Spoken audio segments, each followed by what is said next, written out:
ಪ್ರೀತಿಯ ಆಸರೆ ಟಿವಿ ವೀಕ್ಷಕರೆಲ್ಲರಿಗೂ ಅಮೋಘ ಚರಿತ್ರೆ ಈ ಕಾರ್ಯಕ್ರಮಕ್ಕೆ ನಿಮ್ಮನ್ನು ಆತ್ಮೀಯವಾಗಿ ಸ್ವಾಗತಿಸ್ತೇವೆ. ಪ್ರೀತಿಯ ವೀಕ್ಷಕರೇ, ಕಳೆದ ಸಂಚಿಕೆಗಳಿಂದ ನಾವು ಯೇಸು ಕ್ರಿಸ್ತನು ತನ್ನ ಶಿಷ್ಯರನ್ನು ಸೇವೆಗಾಗಿ ಕಳಿಸುವ ವಿಷಯದಲ್ಲಿ ನಾವು ಸಂದೇಶ ಕಲಿತಾ ಇದ್ದೆವು, ಅಥವಾ ಅದರ ವಿಷಯದಲ್ಲಿ ಅನೇಕ ವಿಷಯಗಳನ್ನು ತಿಳ್ಕೊಂಡೆವು. ಯೇಸು ಕ್ರಿಸ್ತನು ಕಳಿಸುವಾಗ ವ್ಯಕ್ತವಾದ ಒಂದು ಗುರಿಯೊಂದಿಗೆ, ಸಂದೇಶದೊಂದಿಗೆ ಮತ್ತು ವ್ಯಕ್ತವಾದ ರೀತಿಯಲ್ಲಿ ತನ್ನ ಶಿಷ್ಯರನ್ನು ಕಳಿಸುವ ವಿಷಯದಲ್ಲಿ ನಾವು ಕಲಿತುಕೊಂಡೆವು. ಇವತ್ತು ಅದೇ ಭಾಗವನ್ನು ಮುಂದುವರಿಸಲಿಕ್ಕೆ ಬಯಸ್ತೇವೆ. ನಮ್ಮ ಮಧ್ಯದಲ್ಲಿ ಆಸರೆ ಟಿವಿಯಲ್ಲಿ ಪಾಸ್ಟರ್ ಸಜಿ ವರ್ಗೀಸ್ ಅವರು ಬೆಂಗಳೂರಿನಿಂದ ಬಂದಿರ್ತಾರೆ. ಯೇಸು ಕ್ರಿಸ್ತನ ನಾಮದಲ್ಲಿ ಅವರನ್ನು ಸ್ವಾಗತಿಸೋಣ. ಅಷ್ಟೇ ಪ್ರೈಸಲ್ಲ. ಯೇಸು ಕ್ರಿಸ್ತನ ಶಿಷ್ಯರನ್ನು ಕಳಿಸುವ ವಿಷಯದಲ್ಲಿ, ಸೇವೆಗಾಗಿ ಕಳಿಸುವ ವಿಷಯದಲ್ಲಿ ನಾವು ಅನೇಕ ವಿಷಯಗಳನ್ನು ಕಳೆದ ಸಂಚಿಕೆಯಲ್ಲಿ ನೋಡಿದೆವು. ಅದರ ಮುಂದಿನ ಭಾಗವನ್ನು ನಮಗೆ ಹೇಳ್ಬೋದಾ ಪಾಸ್ಟರ್? ಖಂಡಿತ. ನಾವು ಕಳೆದ ಸಂಚಿಕೆಯಲ್ಲಿ ಮತ್ತಾಯನ ಸುವಾರ್ತೆ 10ನೇ ಅಧ್ಯಾಯದಲ್ಲಿ ಯೇಸು ಕ್ರಿಸ್ತನ ಗಲೀಲಾಯದ ಮಧ್ಯಕಾಲ ಸೇವೆಯ 3ನೇ ಪ್ರಯಾಣವನ್ನು ಆರಂಭಿಸಿದೆವು. 3ನೇ ಪ್ರಯಾಣ ಯೇಸು ಕ್ರಿಸ್ತನು 12 ಮಂದಿ ಶಿಷ್ಯರನ್ನು ಸೇವೆಗಾಗಿ ಕಳುಹಿಸುವುದರೊಂದಿಗೆ ಆರಂಭವಾಗ್ತಾ ಇದೆ. ಮತ್ತಾಯನ ಸುವಾರ್ತೆಯಿಂದ ನಾವು ಆ ಭಾಗವನ್ನು 10ನೇ ಅಧ್ಯಾಯದಿಂದ ಕಲಿತುಕೊಂಡೆವು. ಅಂದರೆ ಸೇವೆಗಾಗಿ ಶಿಷ್ಯರನ್ನು ಆರಿಸಿ ಕಳಿಸುವಾಗ ಕೆಲವೊಂದು ನಿರ್ದೇಶನಗಳನ್ನು ಸ್ವಾಮಿಯವರಿಗೆ ಕೊಡ್ತಾ ಇದ್ದಾನೆ. ಒಂದು ವ್ಯಕ್ತವಾದಂತಹ ಒಂದು ಗುರಿ ಇತ್ತು ಅವರಿಗೆ. ಆ ಗುರಿ ಏನಂದರೆ ಯಹೂದ್ಯರ ಮಧ್ಯದಲ್ಲಿ, ಬೇರೆ ಯಾರ ಬಳಿಗೂ ಹೋಗಬಾರ್ದು, ಯಹೂದ್ಯರ ಮಧ್ಯದಲ್ಲಿ ಸೇವೆ ಮಾಡಬೇಕು.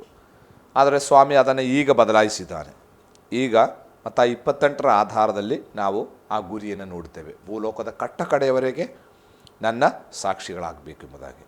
ಎರಡನೇದಾಗಿ ವ್ಯಕ್ತವಾದಂಥ ಒಂದು ಸಂದೇಶವಿತ್ತು. ಆ ಸಂದೇಶ ದೇವರ ರಾಜ್ಯ ಸಮೀಪಿಸಿತು ಎಂಬುದಾಗಿತ್ತು ಅಂದಿನ ಅವರ ಸಂದೇಶ. ಆದರೆ ಈಗ ದೇವರ ರಾಜ್ಯಕ್ಕೆ ಬಂದು ದೇವರ ರಾಜ್ಯವನ್ನು ಅನುಭವಿಸಬೇಕೆಂಬುದು ಇಂದಿನ ಸಂದೇಶವಾಗಿದೆ. ಇನ್ನು ಮೂರನೇದಾಗಿ ಒಂದು ಮೆಥಡ್ ಇತ್ತು, ರೀತಿ, ಯಾವ ರೀತಿ ಸೇವೆ ಮಾಡಬೇಕೆಂಬುದಾಗಿ. ಇವತ್ತು ಆ ರೀತಿಗೆ ಬದಲಾವಣೆಯಾಗಿದೆ. ಅಂದು ಅಮ್ಮಣ್ಣಿ, ಚೀಲ, ಜೋಡು ಯಾವುದು ತೆಗೆದುಕೊಳ್ಳದೆ ಅವರು ಹೋಗ್ತಾಯಿದ್ರು. ಆದರೆ ಸ್ವಾಮಿ ಲೋಕನ ಸುವಾರ್ತೆ 22:35 ಆ ರೀತಿಗೆ ಬದಲಾವಣೆ ತಂದಿದ್ದಾನೆ. ಇವತ್ತು ನಮ್ಮ ಸೇವೆಗೆ ಬೇಕಾದ ನಾವೇ ಸಂಪಾದಿಸಿಕೊಳ್ಳಬೇಕೆಂಬುದಾಗಿ ದೇವರು ಹೇಳುತ್ತಿರುವುದಾಗಿ ನಾವು ನೋಡುತ್ತೇವೆ. ಇನ್ನು ನಾನು ಅದನ್ನು ಮುಂದುವರಿಸಿ ಆ ಭಾಗದಲ್ಲಿ ಮತ್ತಾಯನ ಸುವಾರ್ತೆ 10ನೇ ಅಧ್ಯಾಯದ 11ನೇ ವಚನದಿಂದ 14ನೇ ವಾಕ್ಯ ತನಕ ವ್ಯಕ್ತವಾದಂತಹ ವಾಸದ ಬಗ್ಗೆ, ನೀವು ಸೇವೆಗಾಗಿ ಹೋಗುವಾಗ ಎಲ್ಲಿ ವಾಸಿಸಬೇಕು ಎಂಬುದರ ಕುರಿತಾಗಿ ಸ್ವಾಮಿ ಹೇಳ್ತಾ ಇದ್ದಾನೆ. ನೀವು ಯಾವುದಾದರೊಂದು ಊರಿಗೆ ಅಥವಾ ಹಳ್ಳಿಗೆ ಸೇರುವಾಗ ಅಲ್ಲಿ ಯೋಗ್ಯರು ಯಾರೆಂದು ವಿಚಾರಣೆ ಮಾಡಿ ಮುಂದಕ್ಕೆ ಹೊರಡುವ ತನಕ ಅದರಲ್ಲೇ ಇರಲಿ ಎಂಬುದಾಗಿ. ಯೋಗ್ಯರ ಮನೆಗೆ ನಾವು ಹೋಗಬೇಕೆಂಬುದಾಗಿ. ಅಲ್ಲಿ ನಾವು ಕಲಿಯತಕ್ಕಂತಹ ಒಂದು ವಿಷಯ, ಒಂದು ಮನೆಗೆ ಹೋಗುವಾಗ ಅಥವಾ ಒಂದು ಊರಿಗೆ ಹೋಗುವಾಗ ಅಲ್ಲಿ ಶ್ರೀಮಂತರು ಯಾರು ಎಂಬುದಾಗಿ ಅಲ್ಲ, ಅಥವಾ ಬಡವರು ಯಾರು ಎಂಬುದಾಗಿ ಅಲ್ಲ, ಯೋಗ್ಯರಾದವರ ಮನೆಗೆ ನಾವು ಹೋಗಬೇಕೆಂಬುದಾಗಿ. ಯಾಕೆ ಅಲ್ಲಿ ಕೆಳಗೆ 12ನೇ ವಚನ, ಆ ಮನೆಯೊಳಕ್ಕೆ ಹೋಗುವಾಗ ಶುಭವಾಗಲಿ ಅನ್ನಲಿ, ಆ ಮನೆಯವರು ಯೋಗ್ಯರಾಗಿದ್ದರೆ ನಿಮ್ಮ ಆಶೀರ್ವಾದವು ಅವರಿಗೆ ಆಗಲಿ, ಅಯೋಗ್ಯರಾಗಿದ್ದರೆ ನಿಮ್ಮ ಆಶೀರ್ವಾದವು ನಿಮಗೆ ಹಿಂದಕ್ಕೆ ಬರಲಿ. ಯಾರಾದರೂ ನಿಮ್ಮನ್ನು ಸೇರಿಸಿಕೊಳ್ಳದೆಯೂ ನಿಮ್ಮ ವಾಕ್ಯಗಳನ್ನು ಕೇಳದೆ ಹೋದರೆ ನೀವು ಆ ಮನೆಯನ್ನಾಗಲಿ ಆ ಊರನ್ನಾಗಲಿ ಬಿಟ್ಟು ಹೊರಡುವಾಗ ನಿಮ್ಮ ಕಾಲಿಗೆ ಹತ್ತಿದ ಧೂಳನ್ನು ಜಾಡಿಸಿ ಬಿಡಿರಿ. ನ್ಯಾಯ ವಿಚಾರಣೆ ದಿನದಲ್ಲಿ ಅಂಥ ಊರಿನ ಗತಿಯು ಸೊದೋಮ್ ಗೊಮೋರಗಳ ಸೀಮೆಯ ಗತಿಗಿಂತಲೂ ಕಠಿಣವಾಗುವುದು ಎಂದು ಸ್ಪಷ್ಟವಾಗಿ ನಿಮಗೆ ಹೇಳುತ್ತೇನೆ. ಇಲ್ಲಿ ಸ್ವಾಮಿ ಎಲ್ಲಿ ನಾವು ಸೇವೆಗಾಗಿ ವಾಸ ಮಾಡಬೇಕು ಎಂಬುದರ ಒಂದು ವಿವರಣೆಯನ್ನು ಕೊಡ್ತಾ ಇದ್ದಾನೆ. ಯೋಗ್ಯರಾದವರ ಮನೆಗೆ ಅಲ್ವಾ? ಆ ಮನೆಗೆ ಯೋಗ್ಯತೆ ಇದ್ದರೆ ನಿಮ್ಮ ಸಮಾಧಾನ ಅಲ್ಲಿ ನೆಲೆ ನಿಲ್ಲುತ್ತದೆ. ಈ ಯೋಗ್ಯರಾದವರು ಯಾರು ಅಂತ ಒಂದು ಸಂಶಯ ಬರ್ತದೆ ನಮಗೆ. ಅಂದರೆ ಅದಕ್ಕೆ ಇನ್ನೊಂದು ಭಾಷಾಂತರದಲ್ಲಿ ಕೊಟ್ಟಿರುವಂಥದ್ದು ಸಮಾಧಾನ ಉಳ್ಳವರ ಮನೆಗೆ ಹೋಗಿರಿ ಎಂಬುದಾಗಿ.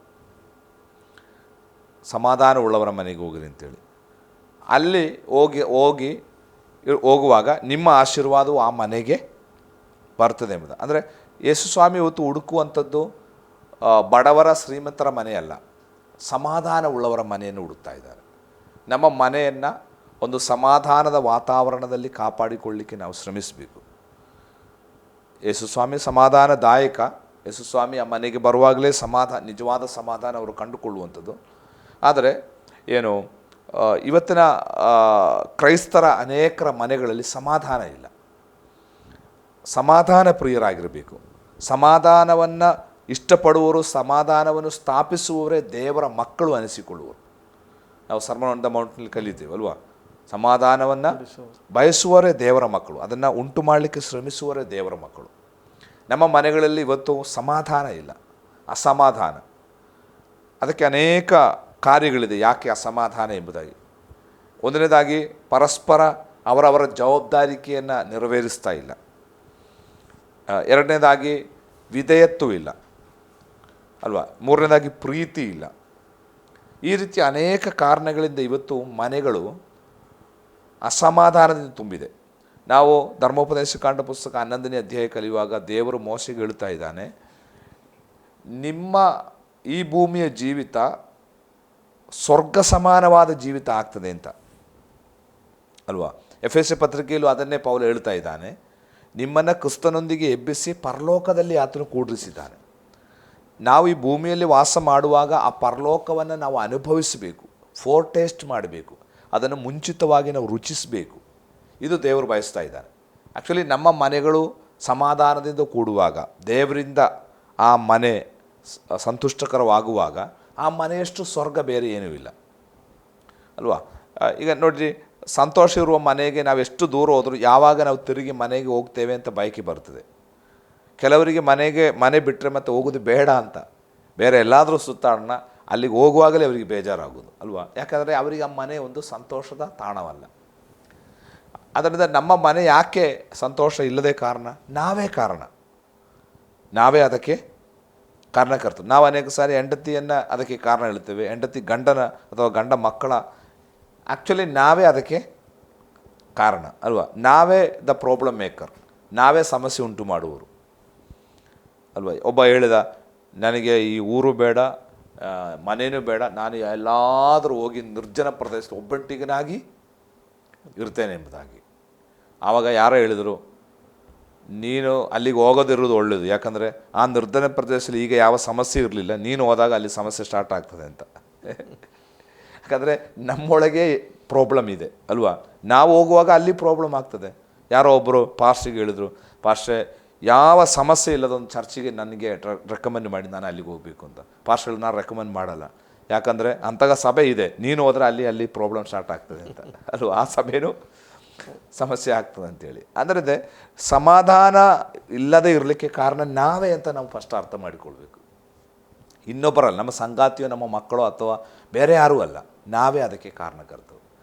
ಅದರಿಂದ ಸಮಾಧಾನವುಳ್ಳ ಮನೆಯಲ್ಲಿ ದೇವರು ವಾಸ ಮಾಡ್ತಾ ಇದ್ದಾನೆ. ಶಿಷ್ಯರಿಗೆ ಹೇಳ್ತಾ ಇದ್ದಾನೆ, ನೀವು ಹಣ ಇರುವವನ ಮನೆಗಲ್ಲ ಅಥವಾ ಬಡವನ ಮನೆಗಲ್ಲ, ಸಮಾಧಾನವುಳ್ಳ ಮನೆಗೆ ಹೋಗಿರಿ, ಅಲ್ಲಿ ನೀವು ವಾಸವಾಗಿರಿ.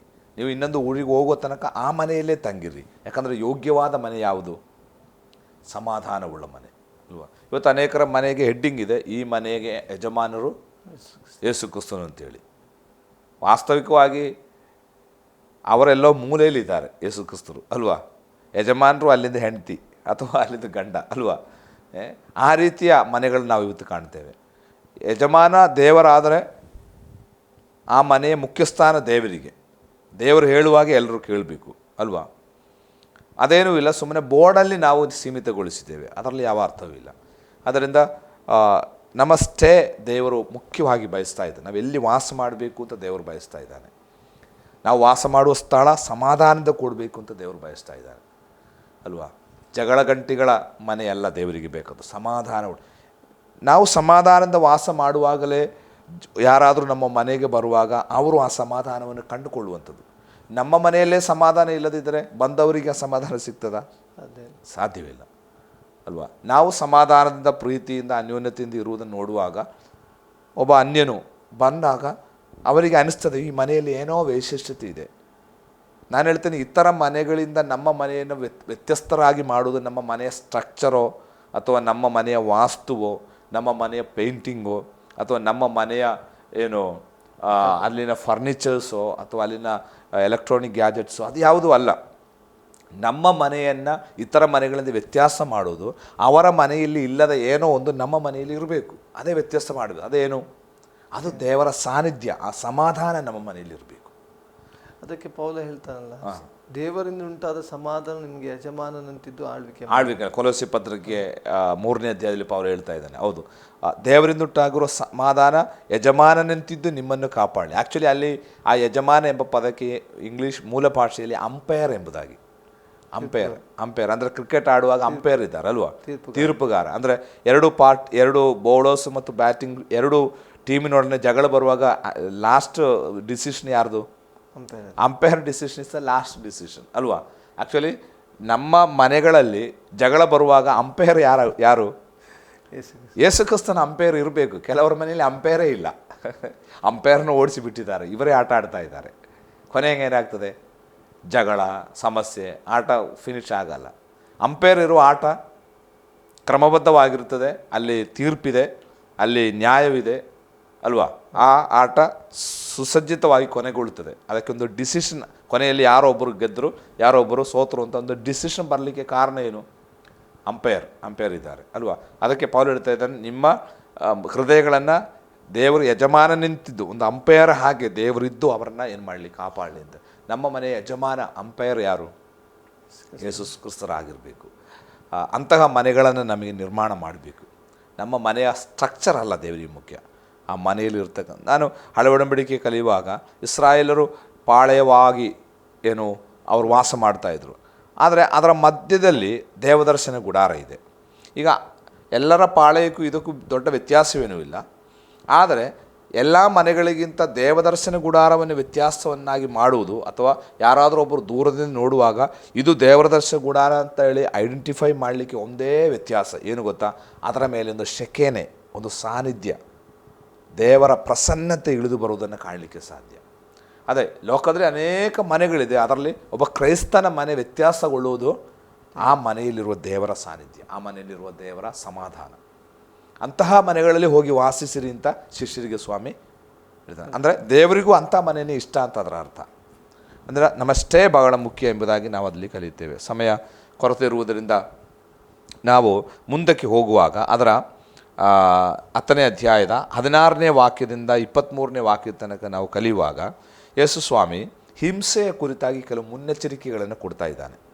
ಈಗ ಹೊರಟು ಹೋಗೋ ಶಿಷ್ಯರಿಗೆ ಎಲ್ಲ ಸಂತೋಷವಾಗಬೇಕಾಗಿಲ್ಲ, ಅವರಿಗೆ ಹಿಂಸೆಗಳು ಕಾದಿದೆ, ಸಮಸ್ಯೆಗಳು ಕಾದಿದೆ.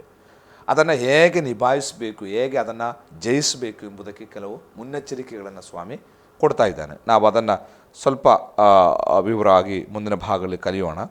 ಸ್ವಾಮಿ ಹೇಳ್ತಾ ಇದ್ದಾನೆ, ನಾನು ನಿಮ್ಮನ್ನು ಕಳಿಸುವುದು ಕುರಿಗಳ ಹಾಗೆ. ಯಾರ ಬಳಿಗೆ? ತೋಳಗಳ ಬಳಿಗೆ. ಈಗ ತೋಳದ ಹಾಗೆ ಕುರಿಗಳ ಬಳಿಗೆ ಕಳಿಸಿದರೆ ಭಾಳ ಈಸಿ ಇತ್ತು. ಆದರೆ ಕುರಿಗಳ ಹಾಗೆ ತೋಳಗಳ ಬಳಿಗೆ ಕಳಿಸ್ತಾ ಇದ್ದಾನೆ. ವಿಪರ್ಯಾಸ ಅನಿಸ್ತದೆ ನಮಗೆ ಅಲ್ವಾ. ಈಗ ತೋಳಗಳ ಬಳಿಗೆ ಹೋಗಿ ಕುರಿಗೆ ಏನು ಮಾಡಲಿಕ್ಕೆ ಆಗ್ತದೆ? ಈಗ ಕುರಿಗಳ ಬಳಿಗೆ ತೋಳ ಕಳಿಸಿದರೆ ಏನಾದ್ರು ಮಾಡ್ಬೋದಿತ್ತು ಅಲ್ವಾ. ಅಂದರೆ ಇಲ್ಲಿ ಸ್ವಾಮಿ ಏನು ಇದರಿಂದ ಶಿಷ್ಯರಿಗೆ ಕಲಿಸ್ತಾ ಇದ್ದಾನೆ ಅಂತ ಹೇಳಿದರೆ, ಕುರಿಗಳ ಹಾಗೆ ನಾವು ಹೋಗಬೇಕು. ದೇವರನ್ನು ಸಂಪೂರ್ಣವಾಗಿ ಆಶ್ರಯಿಸುವುದರ ಒಂದು ಚಿತ್ರಣವಾಗಿದೆ ಕುರಿ ಅಲ್ವಾ. ಕುರಿ ಯಜಮಾನನಿಲ್ಲದೆ ಬದುಕಲಿಕ್ಕೆ ಆಗಲ್ಲ. ಈಗ ನೀವು ನಿಮ್ಮ ಮನೆಯಲ್ಲಿ ಸಾಕುವ ನಾಯಿಯೋ ಬೆಕ್ಕೋ ಬೇಡ ಅಂತ ಕೆಲವರು ಏನು ಮಾಡ್ತಾರೆ, ಒಂದು 5 ಕಿಲೋಮೀಟ್ರ್ 10 ಕಿಲೋಮೀಟ್ರ್ ದೂರ ತಗೊಂಡೋಗಿ ಬಿಡ್ತಾರೆ. ಬಿಟ್ಟು ನಾವು ಸಂತೆ ಎಲ್ಲ ಮುಗಿಸಿ ಮನೆಗೆ ಬರುವಾಗ ನಾಯಲ್ಲಿ ಇರ್ತದೆ. ಯಾಕೆ? ಅದಕ್ಕೆ ಹೋದರೆ ತಿರುಗಿ ಬರಲಿಕ್ಕೆ ಗೊತ್ತು. ಆದರೆ ಒಂದು ಕುರಿಯನ್ನು ನೀವು ಒಂದು 5 ಕಿಲೋಮೀಟ್ರ್ 2 ಕಿಲೋಮೀಟ್ರ್ ದೂರ ತಗೊಂಡೋಗಿ ಬಿಟ್ಟರೆ ಅದಕ್ಕೆ ತಿರುಗಿ ಬರೋಕ್ಕೆ ಗೊತ್ತಿಲ್ಲ. ಅದೊಂದು ನಿಷ್ಕಳಂಕ ಪ್ರಾಣಿ, ಅದಕ್ಕೆ ಅಷ್ಟೊಂದು ಬುದ್ಧಿ ಇಲ್ಲ. ಅದಕ್ಕೆ ಕುರಿಗಳು ಅಂತ ನಾವು ಏನು ಮಾಡ್ತೇವೆ, ಜನರನ್ನು ಯಾಳಿಸಿ ಕರಿತೇವೆ, ಅವರು ಕುರಿಗಳು, ಬಕರ ಆದರು ಅಂತ ಅಲ್ವಾ. ಅಂದರೆ ಅಷ್ಟು ನಂಬುವಂತಹ ನಿಷ್ಕಳಂಕವಾದಂಥ ಒಂದು ಪ್ರಾಣಿ ಯಾವುದು? ಕುರಿ. ಅಂದರೆ ಯಜಮಾನನ ಸಂಪೂರ್ಣವಾಗಿ ಆಶ್ರಯಿಸುವಂತಹ ಪ್ರಾಣಿ ಕುರಿ. ಕುರಿಗಳ ಹಾಗೆ ನಾನು ಕಳಿಸ್ತಿರುತ್ತೆ, ನಾವು ಸಂಪೂರ್ಣವಾಗಿ ಯಜಮಾನನನ್ನು ಅವಲಂಬಿಸುವಂಥವರಾಗಬೇಕು ಅಂತ ಅದರ ಅರ್ಥ. ಇನ್ನು ಸರ್ಪಗಳಂತೆ ಇನ್ನು ಅಲ್ಲಿ 3 ಪ್ರಾಣಿಗಳನ್ನು, ಒಂದು ಕುರಿ, ಇನ್ನೊಂದು ಸರ್ಪಗಳಂತೆ ನೀವು ಜಾಣರು, ಪಾರಿವಾಳದಂತೆ ನಿಷ್ಕಳಂಕರು ಆಗಿರಿ ಎಂಬುದಾಗಿ ಅಲ್ವಾ. ಜಾಣ್ಮೆ ನಮಗಿರಬೇಕು ಸರ್ಪದ ಹಾಗೆ ಅಲ್ವಾ. ನೋಡಿರಿ, ಸರ್ಪ ಅಥವಾ ಹಾವು ನಮ್ಮ ಮನೆಗೆ ಬರುವಾಗ ನಾವು ಹೆದರ್ತೇವೆ, ಆಮೇಲೆ ಏನು ಮಾಡ್ತೇವೆ, ಬೆತ್ತ ಹುಡುಕ್ತೇವೆ ಅಲ್ವಾ. ಆವಾಗ ಬೆತ್ತ ಹುಡುಕೋದು. ಬೆತ್ತ ಎಲ್ಲ ಹುಡುಕಿ ಬರುವಷ್ಟರಲ್ಲಿ ಹಾವು ಬಹಳ ಜಾಣ್ಮೆ ಅದಕ್ಕೆ ಅಲ್ವಾ. ನೋಡಿ, ಸ್ವಾರ್ಥೀಕರಣಕ್ಕಾಗಿ ನಾವು ಹೋಗುವಾಗ, ಸಮಸ್ಯೆ ಬರುವಾಗ ನಾವು ಅಲ್ಲಿಂದ ತಪ್ಪಿಸ್ಕೊಳ್ಬೇಕು ಅಲ್ವಾ. ಅದು ದೇವರು ಅಲ್ಲಿ ಉಪಯೋಗಿಸುವಂಥ ಜಾಣ್ಮೆತನ ಅಲ್ವಾ. ಸ್ವಾಮಿಯು ಅನೇಕ ಸಾರಿ ತಪ್ಪಿಸ್ಕೊಂಡ, ಹೌದಲ್ವಾ. ನಾನು ಇಲ್ಲೇ, ಕೆಲವರು ಹಠವಾದಿಗಳಿದ್ದಾರೆ, ಕೆಲವರು ನಾನು ಇಲ್ಲೇ ಇರ್ತೇನೆ, ಏನು ಮಾಡಿ ನೋಡೋಣ. ಅದೇನು ದೈವಿಕವಾದಂತಹ ಪದ್ಧತಿಗಳಲ್ಲ ಅಲ್ವಾ. ಯೇಸು ಸ್ವಾಮಿನೂ ಅನೇಕ ಸಾರಿ ತಪ್ಪಿಸ್ಕೊಂಡು, ಅವರಿಗೆ ಬೇಡದಿದ್ರೆ ಬೇಡ, ತಪ್ಪಿಸ್ಕೊಂಡು ಅಲ್ಲಿಂದ ಬೇರೆ ಕಡೆಗೆ ಹೋಗ್ತಾ ಇದ್ದಾರೆ. ಅದೇ ರೀತಿ ನಾವೇನು ಮಾಡಬೇಕು, ಜಾಣ್ಮೆ ಉಳ್ಳವರಾಗಿರಬೇಕು. ಮತ್ತು ಪಾರಿವಾಳದ ಹಾಗೆ ನಿಷ್ಕಪಟಿಗಳಾಗಿರಬೇಕು, ನಿಷ್ಕಳಂಕ ಮನೋಭಾವ ನಮಗಿರಬೇಕು. 17ನೇ ವಾಕ್ಯಕ್ಕೆ ಬರುವಾಗ ಸ್ವಾಮಿ ಹೇಳ್ತಾ ಇದ್ದಾನೆ, ಇದಲ್ಲದೆ ಜನರ ವಿಷಯದಲ್ಲಿ ಎಚ್ಚರಿಕೆ ಆಗಿರ್ರಿ. ಅವರು ನಿಮ್ಮನ್ನು ನ್ಯಾಯ ವಿಚಾರಣೆ ಸಭೆಗಳಿಗೆ ಎಳಕೊಂಡು ಹೋಗುವರು, ತಮ್ಮ ಸಭಾಮಂದಿರಗಳಲ್ಲಿ ನಿಮ್ಮನ್ನು ಕೊರಡೆಗಳಿಂದ ಹೊಡೆಯುವರು, ನನ್ನ ನಿಮಿತ್ತ ನಿಮ್ಮನ್ನು ಅಧಿಪತಿಗಳ ಮುಂದೆಯೂ ಅರಸಗಳ ಮುಂದೆಯೂ ಕರೆದುಕೊಂಡು ಹೋಗುವರು. ಹೀಗೆ ಅವರಿಗೂ ಅನ್ಯ ಜನಗಳಿಗೂ ನೀವು ಸಾಕ್ಷಿ. ಅಲ್ಲಿ 3 ರೀತಿಯಲ್ಲಿ ನಮಗೆ ಹಿಂಸೆ ಬರುತ್ತದೆ ಎಂಬುದಾಗಿ ಸ್ವಾಮಿ ಎಚ್ಚರಿಕೆ ಕೊಡ್ತಾ ಇದ್ದಾನೆ. ಒಂದು, ರಿಲಿಜಿಯನ್, ಧರ್ಮದಿಂದ ನಮಗೆ, ಧಾರ್ಮಿಕತೆಯಿಂದ ನಮಗೆ ಏನಾಗ್ತದೆ, ಹಿಂಸೆ ಬರುತ್ತದೆ. ಎರಡನೇದಾಗಿ ಏನು, ಅಧಿಕಾರಿಗಳಿಂದ ಅಂದರೆ ಗೌರ್ಮೆಂಟ್. ಮೂರನೇದಾಗಿ ಏನು, ಕುಟುಂಬಗಳಿಂದ ಅಂದರೆ ನಮ್ಮ ಸ್ವಂತ ಕುಟುಂಬಗಳಿಂದಲೇ ನಮಗೇನಾಗ್ತದೆ, ಹಿಂಸೆಗಳು ಬರ್ತದೆ. ಈಗ ಒಬ್ಬನು ಕರ್ತನ ಕಂಡುಕೊಳ್ಳುವಾಗ ಅವನಿಗುಂಟಾಗುವ ಹಿಂಸೆ 3 ರೀತಿಯಲ್ಲಿ. ಒಂದು, ಅವನ ಧರ್ಮದಿಂದ. 2, ರಾಜಕೀಯದಿಂದ ಅಥವಾ ಸರ್ಕಾರದಿಂದ. 3, ಅವನ ಕುಟುಂಬದಿಂದ. ಆದರೆ ಕರ್ತನು ಹೇಳ್ತಾ ಇದ್ದಾನೆ, ನನ್ನ ನಿಮಿತ್ತ ನೀವು ಅದನ್ನು ಅನುಭವಿಸುವುದಾದರೆ ನೀವು ಸಂತೋಷ ಪಡಿರಿ, ಯಾಕಂದರೆ ನಿಮಗುಂಟಾಗುವ ಪ್ರತಿಫಲ ಬಹಳ ದೊಡ್ಡದು ಎಂಬುದಾಗಿ ಸ್ವಾಮಿ ಹೇಳ್ತಾ ಇದ್ದಾನೆ. 18ನೇ ವಚನದಲ್ಲಿ ಸ್ವಾಮಿ ಹೇಳ್ತಾರೆ, ನನ್ನ ನಿಮಿತ್ತ ನಿಮ್ಮ ಅಧಿಪತಿಗಳ ಮುಂದಕ್ಕೂ ಅರಸುಗಳ ನೀವು ಅವರ ಮುಂದೆ ಸಾಕ್ಷಿಗಳಾಗ್ತೀರಿ ಅಂತೇಳಿ. ನೋಡಿರಿ, ಇಲ್ಲಿ ಒಪೊಸಿಷನ್ ನಮಗೊಂದು ಆಪರ್ಚುನಿಟಿ ಅಂತ ಸ್ವಾಮಿ ಹೇಳ್ತಾ ಇದ್ದಾನೆ.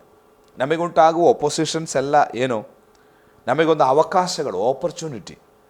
ನಾವು ಅಯ್ಯೋ ಒಪೊಸಿಷನ್ ಅಂತೇಳಿ ಸುಮ್ಮನೆ ಇರುವುದಲ್ಲ, ಒಪೊಸಿಷನ್ನ ನಾವು ಆಪರ್ಚುನಿಟಿ ಮಾಡಬೇಕು. ಈಗ ಅಧಿಪತಿಗಳ ಮುಂದೆ, ಅಧಿಕಾರಿಗಳ ಮುಂದೆ ನಿಲ್ಲಕ್ಕೆ ನಮಗೊಂದು ಅವಕಾಶ ದೇವರು ಮಾಡಿಕೊಟ್ಟದು. ಅವರ ಮುಂದೆ ನೀವೇನಾಗಬೇಕು, ಸಾಕ್ಷಿ ಆಗಬೇಕು. ನಮಗೆ ಅವರ ಮುಂದೆ ನಿಲ್ಲಕ್ಕೆ ಆಗ್ತಿರಲಿಲ್ಲ, ಆದರೆ ಒಪೊಸಿಷನ್ ನಮ್ಮನ್ನು ಅಲ್ಲಿಗೆ ಕರ್ಕೊಂಡು ಹೋಯಿತು. ಅದೊಂದು ಆಪರ್ಚುನಿಟಿ ನಮಗೆ, ಏನು, ಅವರ ಮುಂದೆ ಕರ್ತನನ್ನು ಸಾಕ್ಷೀಕರಿಸುವುದಕ್ಕಾಗಿ. ಇದು ನಮ್ಮ ಸೇವೆಯಲ್ಲಿ ನಾವು ನಡೆಸಬೇಕಾದಂಥ ಸಂಗತಿ. ಅದರ ಕೆಳಗಿನ ವಚನದಲ್ಲಿ 25ನೇ ವಚನಕ್ಕೆ ಬರುವಾಗ ಸ್ವಾಮಿ ಹೇಳುವಂಥ ಅದರ ಮೇಲಿನ ವಾಕ್ಯದಲ್ಲಿ ನೀವು ಹೆದರಬೇಡಿರಿ ಅಲ್ವಾ. ನೀವು ಅದರ 19ನೇ ವಚನದಲ್ಲಿ ನಿಮ್ಮನ್ನು ಒಪ್ಪಿಸಿಕೊಡುವಾಗ ಹೇಗೆ ಮಾತನಾಡಬೇಕು, ಏನು ಹೇಳಬೇಕು ಎಂಬುದಾಗಿ ನೀವು ಚಿಂತೆ ಮಾಡಬೇಡಿರಿ. ಆಡತಕ್ಕ ಮಾತು ಆ ಗಳಿಗೆಯಲ್ಲಿ ನಿಮಗೆ ಸೂಚನೆಯಾಗುವುದು. ಮಾತನಾಡುವುದು ನೀವಲ್ಲ, ನಿಮ್ಮ ತಂದೆಯ ಆತ್ಮವೇ ನಿಮ್ಮ ಮುಖಾಂತರ ಮಾತನಾಡುತ್ತದೆ.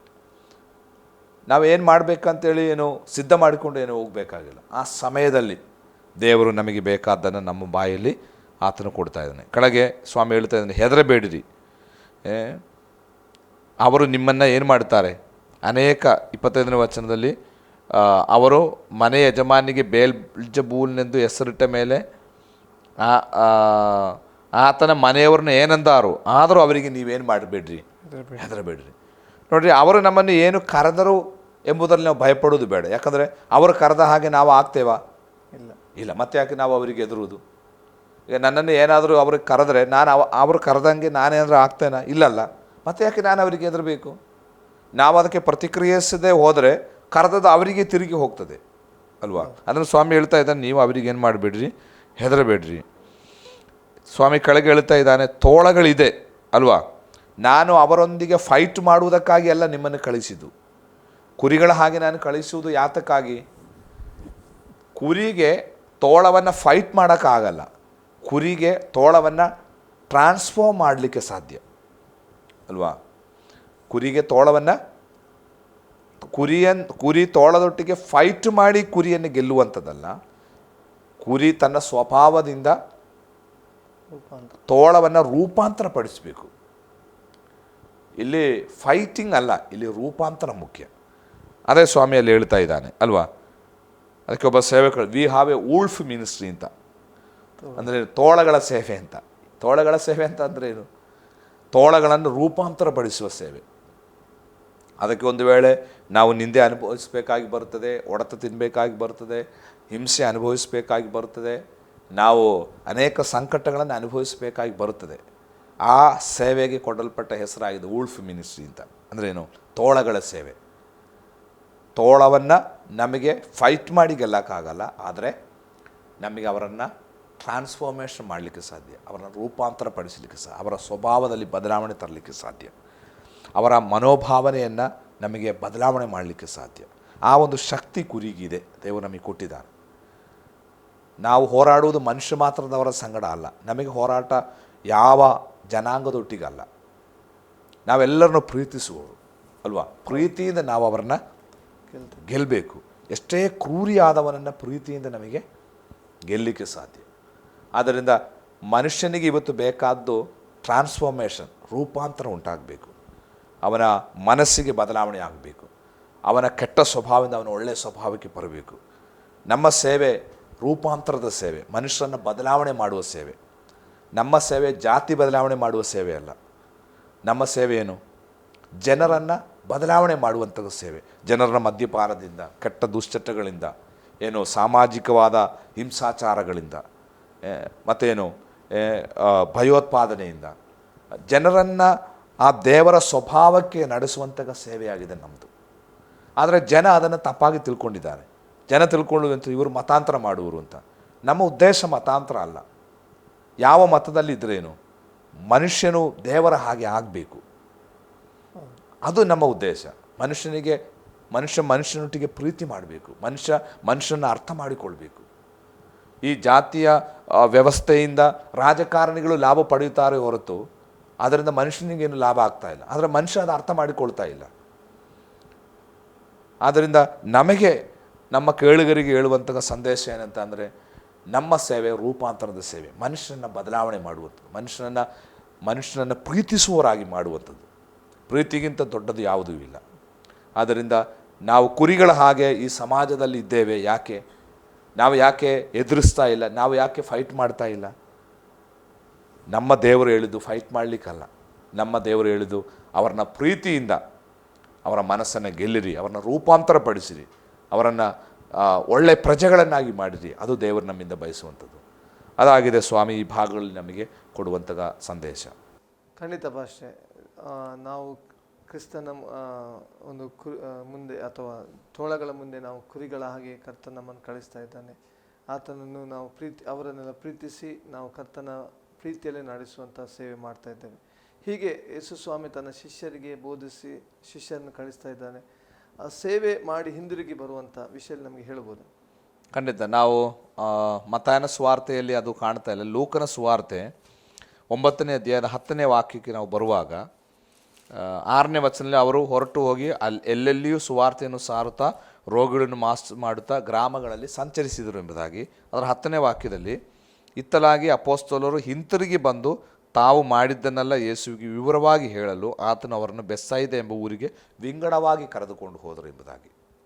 ಅಂದರೆ ಎಷ್ಟು ದಿವಸಗಳು ಅವರು ಸೇವೆ ನಿಮಿತ್ತ ಗ್ರಾಮಗಳಲ್ಲಿ ಇದ್ದರೂ ಗೊತ್ತಿಲ್ಲ, ಬಹಳ ದಣಿದಿದ್ದಂತಹ ಆ ಶಿಷ್ಯರ ಬಾಯಿಂದ ಬಂದಂತಹ ಮಾತುಗಳನ್ನು ಸ್ವಾಮಿ ಕೇಳಿಸಿಕೊಂಡ. ಎಲ್ಲವನ್ನು ಸ್ವಾಮಿಗೆ ಅವರು ವಿವರವಾಗಿ ಹೇಳಿದರು ಏನೇನು ನಡೆಯಿತು ಎಂಬುದಾಗಿ.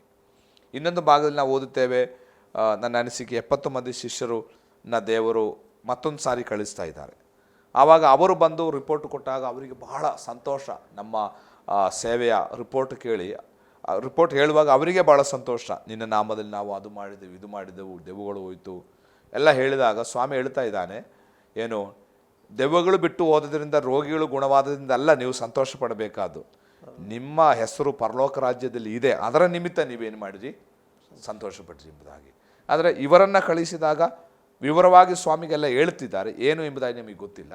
ಆದರೆ ಸ್ವಾಮಿ ಅವರನ್ನು ವಿಂಗಡವಾಗಿ ಬೆತ್ಸಾಯಿದ ಎಂಬ ಊರಿನ ಒಂದು ಭಾಗಕ್ಕೆ ಕರೆದುಕೊಂಡು ಹೋಗ್ತಾ ಇದ್ದಾರೆ. ಯಾಕೆ ಅಂತಂದರೆ ಸೇವೆಯಲ್ಲಿ ಒಂದು ಬಿಡುವು ಬಹಳ ಮುಖ್ಯ, ಒಂದು ವಿಶ್ರಾಂತಿ ನಮಗೆ ಮುಖ್ಯ. ಸ್ವಾಮಿ ಅದನ್ನು ಬಯಸ್ತಾ ಇದ್ದಾರೆ. 24 ಗಂಟೆ ಸೇವೆ ಮಾಡಬೇಕು, 350 ದಿವಸ ಸೇವೆ ಮಾಡಬೇಕು ಅಂತ ಏನು ಸ್ವಾಮಿ ಬಯಸ್ತಾ ಇಲ್ಲ. ಸ್ವಾಮಿಗೆ ಅವರ ಸ್ಥಿತಿ ಗೊತ್ತು, ಅವರು ಬಹಳಷ್ಟು ದಣಿದು ಬಂದಿದ್ದಾರೆ. ಈಗ ವಿಂಗಡವಾಗಿ ಕರೆದುಕೊಂಡು ಅವರೊಟ್ಟಿಗೆ ಸ್ವಲ್ಪ ವಿಶ್ರಾಂತಿಯ ಸಮಯವನ್ನು ಸ್ವಾಮಿ ಕಾಣುತ್ತಾ ಇದ್ದಾರೆ. ಆದರೆ ನಾವು ಮುಂದಿನ ಭಾಗಕ್ಕೆ ಬರುವಾಗ ಆ ವಿಶ್ರಾಂತಿ ಅವರಿಗೆ ಸಿಗ್ತಾ ಇಲ್ಲ. ಆದರೆ ಸ್ವಾಮಿ ಅವರನ್ನು ವಿಂಗಡವಾಗಿ ಕರೆದುಕೊಂಡು ಹೋದ್ದು ಯಾಕೆ?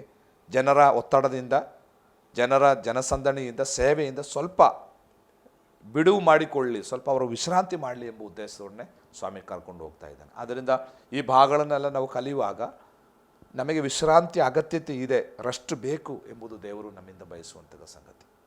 ಆಮೇಲೆ ಪ್ರೀತಿಯ ವೀಕ್ಷಕರೇ, ಇವತ್ತಿನ ಸಂಚಿಕೆಯಲ್ಲಿ ಬಹಳಷ್ಟು ವಿಚಾರವನ್ನು ನಾವು ಕಲಿತ್ಕೊಳ್ಳಿಕ್ಕೆ ಸಾಧ್ಯವಾಯಿತು.